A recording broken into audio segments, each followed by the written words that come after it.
mungkin buat anak muda yang demen fashion. Kalau menurut aku, jahit itu nggak relate sama orang tua sih. Karena menurut aku jahit itu skill. Jadi kayak emang banyak kayak orang tua, kayak yang lebih berumur itu, mereka karena lebih banyak pengalaman dan kayak bertahun-tahun, emang mereka lebih jago udah pasti. Zaman sekarang ini dan di situasi pandemi seperti ini, masih banyak juga orang yang menggunakan skillnya untuk membuat seperti masker, baju APD, lalu memunculkan tren terbaru, yaitu membuat collection homeware. Tapi sekarang malah jauh lebih maju anak-anak sekarang, karena dia bisa baca dari internet, dia ambil ukurannya, pengambilannya, bisa Mbak. Makanya anak-anak yang muda-muda sekarang itu banyak yang sukses.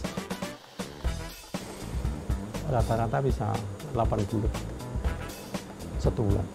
Itu bersih Mbak. Kalau sekarang nyari 20 susah. Iya.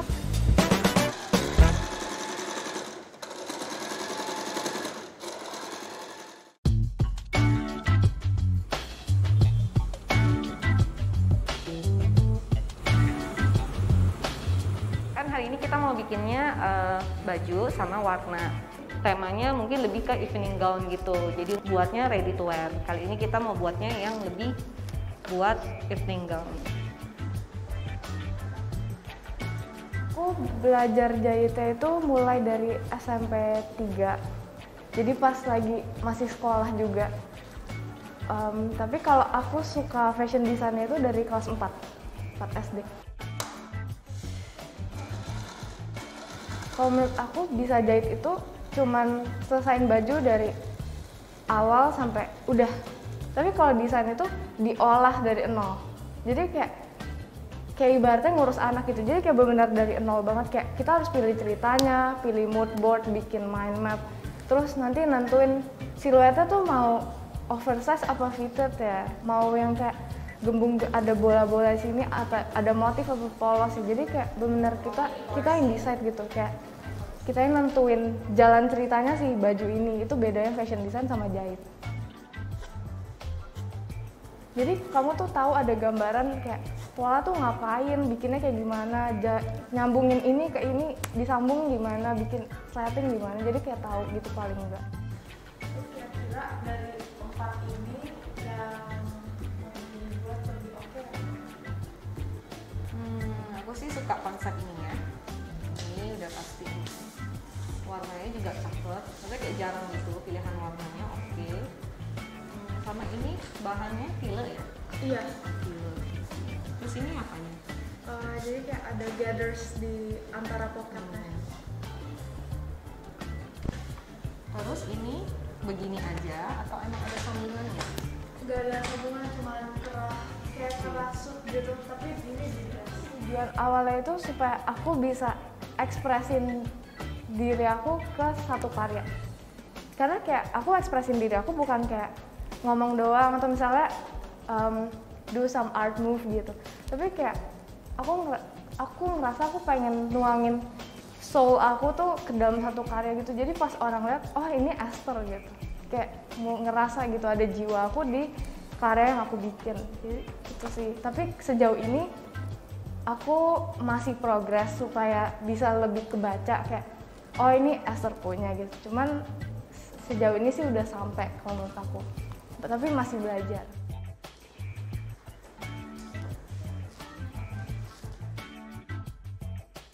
Fashion designer tuh wajib harus bisa menjahit juga nggak sih? Wajib banget. Kayak karena kalau takutnya sih kayak kalau misalkan nggak bisa jahit ditipu gitu loh kayak sama tukang jahitnya kayak nanti kamu diketok, kalau nggak gimana. Terus misalkan ada teknik yang lebih susah, paling nggak kita bisa bikinnya gitu. Yang misalkan ternyata belum ada, terus tiba-tiba kepikiran pengen bikin kayak gitu. Pokoknya dia 2 step aja. Nah, ini kepanjangan nih. Stop sampai sini. Dari sini tarik garis 2. Jadi tek-tek gitu. Setelah itu tarik garis ke atas. Setelah itu kamu tarik garis huruf A ke samping. tarik garis lurus ke bawah, nanti tarik garis ke dalam agak panjang sedikit. Saya setuju sih, memang harus bisa di bidang jahit, karena apalagi kita sendiri pun fashion school di mana belajar jahit, belajar desain, lalu kita juga belajar teori-teori lainnya yang ada.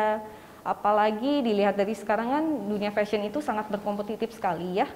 Jadi kita memang harus menguasai skill yang kita kuasai gitu. Kalau memang bidang fashion yang kita kuasai, kenapa enggak belajar semuanya bisa gitu loh. Tapi bukan berarti faktor menjahit itu merupakan faktor paling utama. Soalnya masih banyak faktor lain juga sih untuk membentuk suatu karya yang lebih sempurna. Contohnya seperti pemahaman skill konsep, desain, lalu ada mengikuti tren dan lain-lain juga. Terus kamu caranya itu dihapus pelan-pelan aja. Yang nggak penting baru dihapus bener-bener. Dihapus kan masih kelihatan, yang tengah sini harus dihapus banget. Untuk stigma ya menurut saya sih tidak ada ya, karena untuk pencinta fashion dari dulu itu memang memiliki passionnya di fashion. Jadi mereka itu akan terus tetap mencari cara atau mencari wadah untuk mengembangkan lagi skill dan hobi mereka yang mereka suka di bidang fashion. Contohnya di JF Art School sendiri itu mulai dari beragam usia. Ada yang dari anak sekolahan, anak kuliah, kerja, bahkan ibu rumah tangga pun masih ada yang mau belajar di sini karena mereka tetap ingin mengembangkan skill dan hobinya.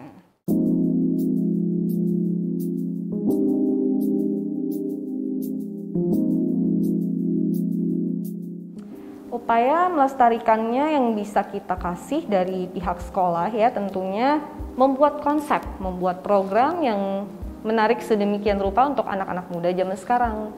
Dengan itu kita tidak lebih monoton dan supaya mereka lebih tertarik untuk belajar dan berkreasi lebih lagi di bidang fashion.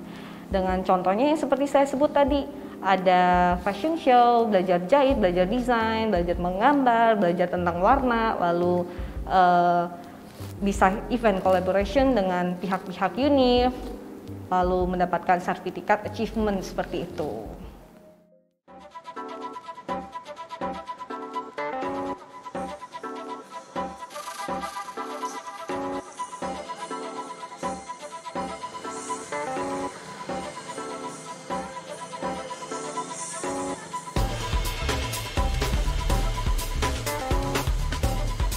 Kalau belajarnya sih dari tahun 71 dengan Bapak Zainal itu kan.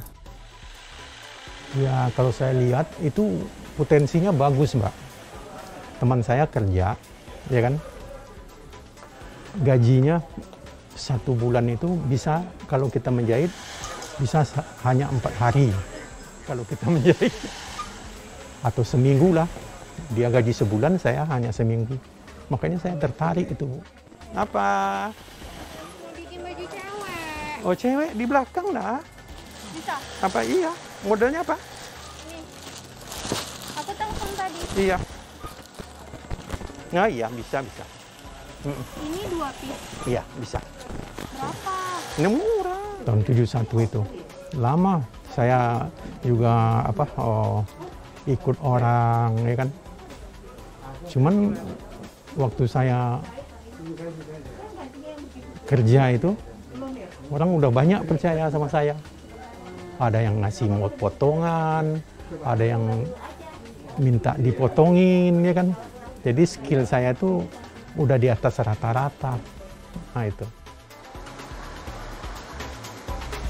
Ikut Pak Zainal karena saya lihat potensinya bagus. Nah itu kalau dikembangin, wah ini jadi bagus. Itu pemikiran saya kan untuk kedepannya bisa bagus ini saya bilang kan. Betul.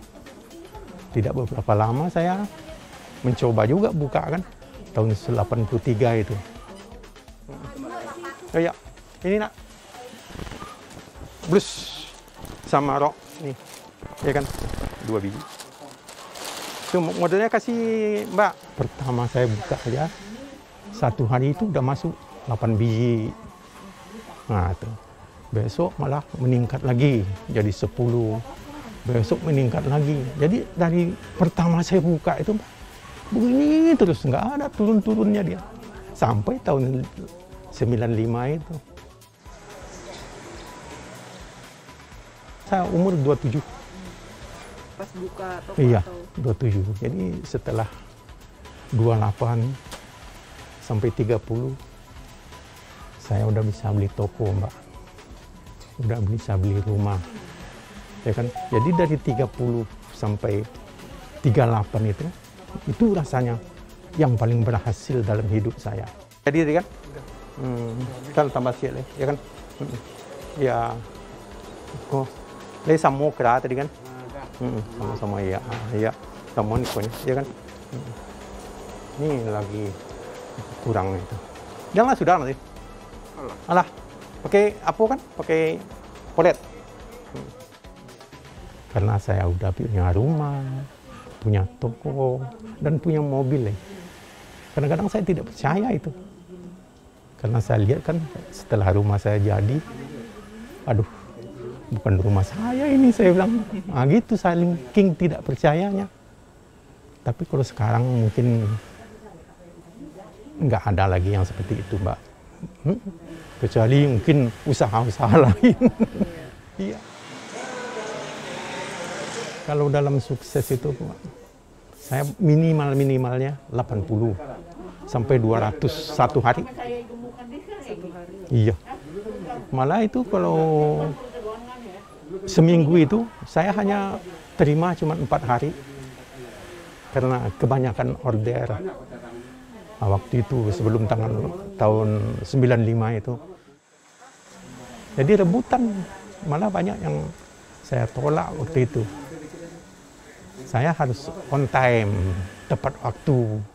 Kalau saya orangnya begitu, malah saya berani kerja sampai 16-17 jam satu hari. Kalau saya sih kerja keras saja, Pak. Di samping kita punya skill, kita mau kerja keras.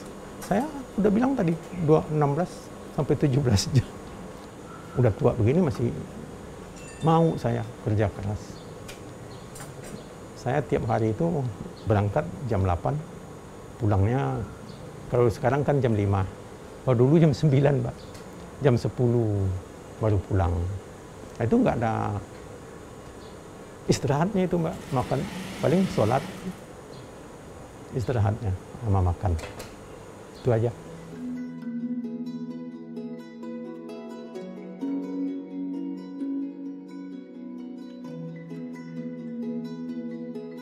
Untuk tantangannya itu sendiri pun seperti yang kita ketahui ya, kalau zaman dahulu itu lebih banyak teori yang monoton, sehingga sekarang itu kita lebih banyak memberikan tantangan yang lebih kreatif tentunya, supaya anak-anak zaman sekarang ini lebih tertarik untuk belajar di bidang fashion, seperti yang kita memberikan tantangan fashion show, achievement, sertifikat, event collaboration, dan lain-lain.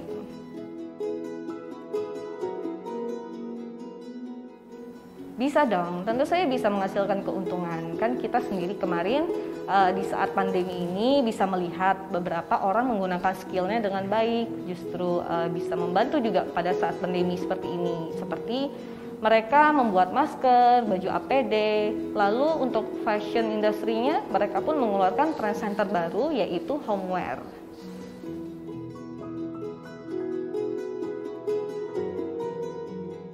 Kalau menurut aku, gimana cara aku tuh nggak putus asa gitu ya dalam menghadapin kayak yang lain kan banyak yang hebat-hebat gitu.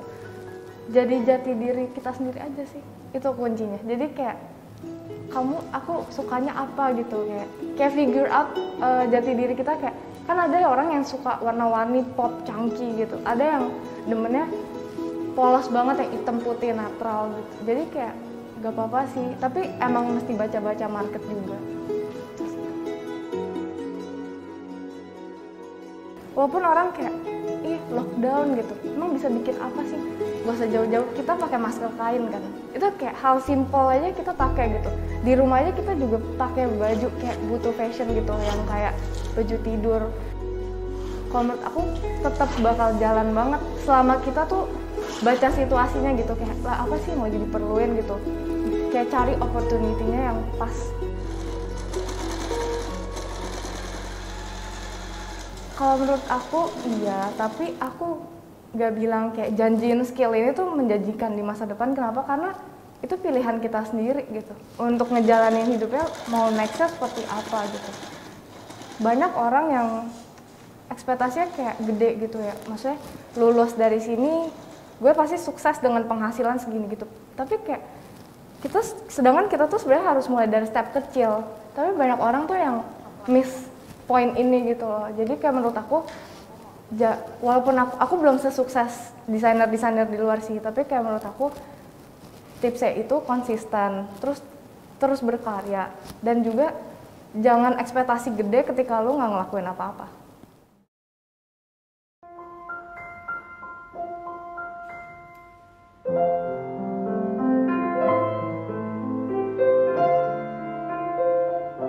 Setiap orang punya caranya sendiri ya, tapi kalau aku kebetulan bikin TikTok. Jadi mulai personal branding di TikTok. Jadi supaya orang tuh aware, oh ada dia gitu. Oh ada. Kalau mau bikin baju langsung ingat aku gitu.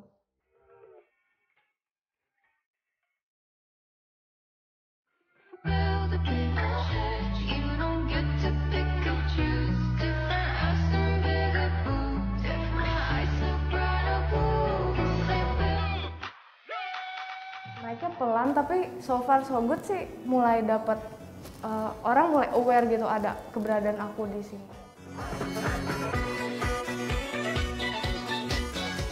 Sama bidang ini tuh aku secinta, padahal aku udah capek kerja jam 9 sampai jam 5, tapi pulang kerja jam 6 nyampe rumah lah ya.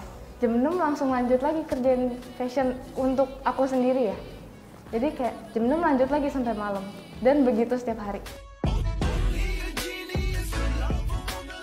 Jadi kayak bahkan weekend kalau nggak pergi ya udah aku kerjain fashion kayak khusus desain aku gitu. Kayak aku tuh benar-benar rela berkorban waktu, terus kayak tenaga, uang juga termasuk sih. Jadi kayak serela itu gitu sama fashion.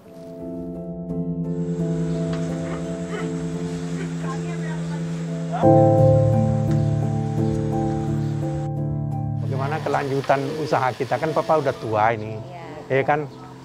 Kamu udah kebayang nggak untuk mengembangkannya? Kebayang.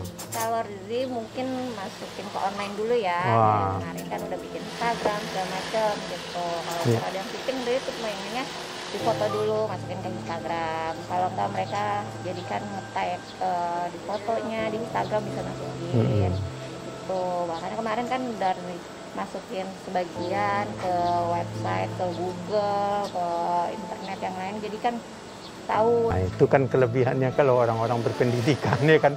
Kalau Papa kan nggak pakai Google ya kan. Nah, yang penting dia lihat Papa udah. Kalau Papa nggak hadir malah ada yang nggak jahit. Iya. Kalau orang-orang kan berpikirannya kan, oh adanya Bapak, kalau nyarinya Bapak. Makanya kadang-kadang kalau dikasih nomor telepon Riri dimasukin, itu pasti kan dia bilang, oh nanti hubungannya ke Bapak nomor telepon yang ini. Jadi tinggiin lagi gitu. Iya, mudah-mudahan ke depan kita bisa membaca situasi untuk ke depan ya kan. Udah mulai ini, enggak terlalu berambisi. Makanya saya berikan ke anak saya ya kan. Bagaimana dia melihatnya. Kan dia udah banyak belajar dari saya kan. Mudah-mudahan dia bisa mengembangkan ke depan. Itu aja.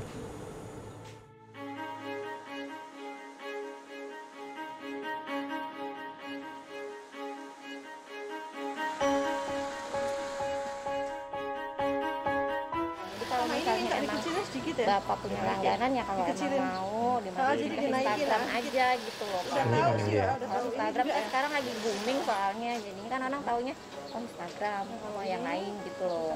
Iya. Betul.